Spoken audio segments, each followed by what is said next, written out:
अस्सलाम वालेकुम रहमतुल्लाह। जी डियर स्टूडेंट, कैसे हैं? उम्मीद है कि आप सब खैरियत से होंगे। अच्छा, आज हमारा जो लेक्चर है वो बीए पार्ट 2 के स्टूडेंट्स के लिए the old man and the sea जो नावल है उसके हवाले से है। ठीक है जी। आज जो हमारा स्टूडेंट जो दूसरा टॉपिक है, ये आपने उन क्वेश्चन में उन आंसर में पुट करना है जिसका आंसर छोटा है, लेकिन आपने इस नावल के बारे में थोड़ा सा जो आपका चेकर है उसको बताना है, जो एग्ज़ामिनर चेकर है उसको बताना है कि जनाब हमें इस नावल के बारे में अच्छी तरह से हमने पढ़ा हुआ है। ठीक है जी। आप ना कि मैट्रिक एफ़ए के स्टूडेंट हैं, बल्कि आप बैचलर के स्टूडेंट हैं, तो आपने इस हवाले से इसको अच्छी तरह प्रिपेयर करना है। ठीक है जी। फ़र्स्ट ऑफ़ ऑल तो कल आपको बताया था कि ये आपने करना है, तो आज ये इसके बारे में आपको बताएंगे। The old man and the sea is an inspiring novel by Hemingway. ठीक है जी। इन दोनों में से भी आप कोई चूज़ कर सकते हैं, लेकिन आप क्वेश्चन वाइज देख लीजिएगा। ठीक है जी। The famous novelist and short story writer. ठीक है जी। ये जो नावल है ये एक इंस्पायरिंग नावल है हेमिंगवे का। हेमिंगवे जिसने ये नावल लिखा है, the famous novelist and short story writer, वो फेमस नावल निगार है एंड शॉर्ट स्टोरी राइटर भी है। He was awarded the Nobel prize in 1954। उसको 1954 में नोबेल प्राइज़ से नवाजा गया। ठीक है। एज रिगार्ड्स दिस नावल, इस नावल के ऑनर पर 4 क्वालिटीज़ ऑफ स्टाइल, इसकी 4 क्वालिटी हैं, यानी कि इसकी 4 स्टाइल हैं। Realism, brevity, symbolism and simple language. यानी कि रिलीजियम भी है, ब्रेविटी भी, सिम्बोलिज्म भी है और सिंपल लैंग्वेज, यानी कि हमें पढ़ने में लिखने में इसको बहुत आसानी। Hemingway's believes that a man's writing should be based on the real experience of life.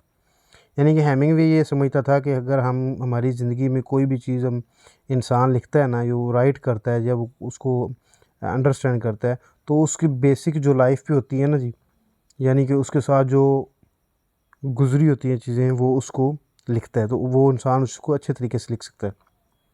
ठीक है जी। उसके अलावा this short novel is highly symbolic life of a man. यानी कि this short novel is highly symbolic, ये बहुत इलामाती सा novel है कि इसमें वो जो राइटर है वो फ़र्स्ट ऑफ़ ऑल तो जो मैनुलिन है उसको यूथ के साथ को सिम्बोलिक करता है, और जो उसकी शिकस्त होती है उसको लाइफ के साथ, और उसके अलावा द बिग फ़िश जो होती है उसको अपना गोल समझता है, और जो समंदर होता है उसको वो समझता है कि परमानेंट जो फ्लो ऑफ टाइम्स है, हमारा जो टाइम गुजर रहा है। तो इस तरीके से ये हाईली सिम्बोलिक है।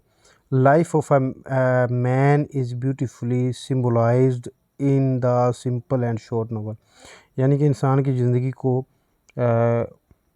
इस नावल में बहुत सिंपली तरीके से उन्होंने राइट किया है और बताया हुआ है कि ये शॉर्ट नावल है, तो इंसान की ज़िंदगी में क्या क्या मुश्किलात आ सकती हैं, इस हवाले से ये उन्होंने बताया। तो आप स्टूडेंट्स कल जो आपको बताया था, ये फ़र्स्ट ऑफ़ ऑल आपने ये ऑल क्वेश्चन जो अपने लिखने हैं, ये 2 उसमें आपने लाजमी पुट करने हैं। इन दोनों में से कोई एक पैरा जो है वो आपने उसमें से लाजमी पुट करना है, ताकि चेकर को पता हो कि जनाब इस बच्चे को जिसका पेपर मैं चेक कर रहा हूँ, इसको इस नावल के बैकग्राउंड का भी पता है, और इसको इसके अलावा टॉपिक वाइज का भी पता है कि इसको कैसे रिप्रेजेंट करना है। ठीक है जी।